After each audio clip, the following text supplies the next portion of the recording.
बोले अजय आलोक जी। देखिए प्राची जी, ये आज की तारीख में इतने प्रासंगिक नहीं है अनुराग भदौरिया कि आज उनकी बातों का उत्तर दूं, क्योंकि मामला बंगाल से है, वहां पे ये एग्जिस्ट ही नहीं करते हैं। लेकिन हाँ, जब ये बात करते हैं हाथरस की, उन्नाव की, इसकी, तो मुझे लगता है कि कश्मीरी हिंदुओं को ये भूल जाते हैं। देखा ही नहीं जहां मास जिनोसाइड हुआ कश्मीर में। ये कह रहा है ना, उत्तर प्रदेश भूल जाते हैं, ये संभल भूल जाते हैं, ये सहारनपुर भूल जाते हैं, नहीं याद आता है। सहारनपुर के दंगे भूल जाते हैं, इनको नहीं याद आता है, क्योंकि वहां पे इनको मुसलमान बड़े प्यारे लगते हैं।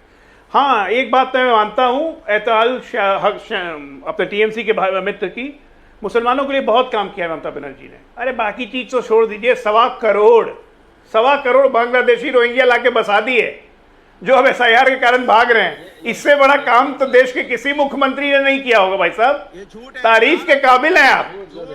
आपका एक मंत्री कहता है कि 30% और जोड़ के बांग्लादेश को मिला के एक नया देश बना सकते हैं। तारीफ के काबिल हैं आप। आपके फिरौद हकीम कहते हैं ये मेरा मिनी पाकिस्तान है, प्रिंसेप घाट से अपने एरिया को दिखाते हुए, ये मेरा मिनी पाकिस्तान है। तारीफ के काबिल है आप। तारीफ के काबिल है टीएमसी, कोई शक नहीं है।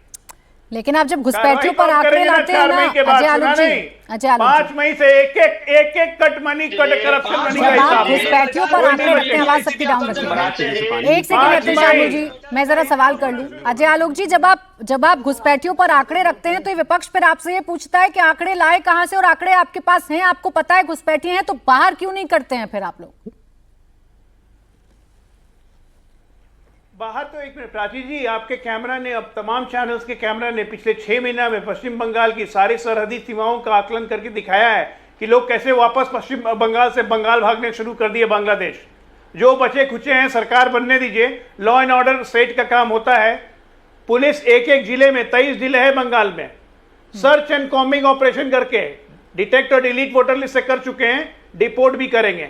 और जो ये आप लोग संरक्षण देते हैं ना, क्लब वाले, प्रोटेक्शन मनी लेके, आधार कार्ड बनाने वाले कट मनी लेके, ठीक, इन सब की खैर नहीं है। प्रधानमंत्री मंच से कह रहे हैं सरेंडर कर दो। ठीक है, 21-22 तक। मोमिता जी, आप तो पश्चिम बंगाल में ही रहती हैं, आप मुझे बताएं कौन सा सबसे बड़ा मुद्दा इस वक्त पश्चिम बंगाल में बन गया है? एक बार भदौरिया जी के लिए बस कह दूं। जी बोलें। बंगाल में अभी 2 मुद्दे में बहुत ज्यादा लोग सवाल उठा रहे हैं। एक तो है हिंदू मुस्लिम इशू। एक सेकंड मोमिता जी, बस 10 सेकंड दे रही हूँ अजय आलोक जी को, फिर आ रही हूँ। बोले, जल्दी से बोलेंगे अजय आलोक जी।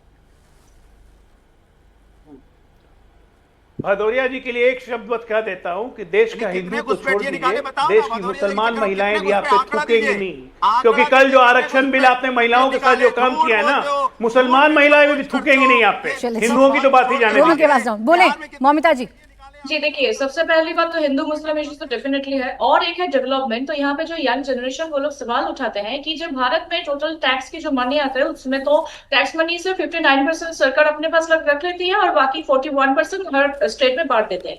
तो अब बात है कि बंगाल अभी 4th highest paying tax state में पड़ते हैं, तो उसमें 7.6 बंगाल को दिया जाता है। तो वो पैसा कहाँ जाता है, कहाँ गायब हो जाता है? ममता बनर्जी दिन रात चिल्लाती है हमारे पास पैसा नहीं, हम डेवलपमेंट के लिए क्या करें, हमारे पास इतने ज्यादा, अभी हम लोन ले चुके हैं, लोन पे नहीं कर पा रहे हैं। लोग हिसाब मांगते हैं तो कोई जवाब नहीं दे पाता है। तो ये हक साहब को मैं पूछना चाहूंगी मेरे बोलने के बाद, तो ये कैसे हो सकता है भैया, जब वेस्ट बंगाल को 4th रैंक दिया जाता है तो वो पैसा का हिसाब नहीं दे सकता? और दूसरी बात, एक छोटी 10 सेकंड में मैं बताना चाहूंगी, जब 2008 में 26/11 हुआ था, उस टाइम पे कांग्रेस सरकार थी सेंट्रल में, कासर को तुकाराम ओमले ने अगर नहीं पकड़ लेते तो उसके हाथ में जो लाल धागा बांधा हुआ था वो देखकर कांग्रेस ने नैरेटिव सेट किया गया था कि ये आरएसएस और बीजेपी ने करवाया था। अगर तुकाराम ओमले अपनी जिंदगी को सैक्रिफाइस ना करके उनको पकड़ लेते तो ये आज तक शायद ये होता कि भाजपा और आरएसएस के ऊपर ये चलिए ठीक है, अब तो 2 दिन बाद वोटिंग होनी है, देखना है जनता किस मुद्दे पर वोट करेगी।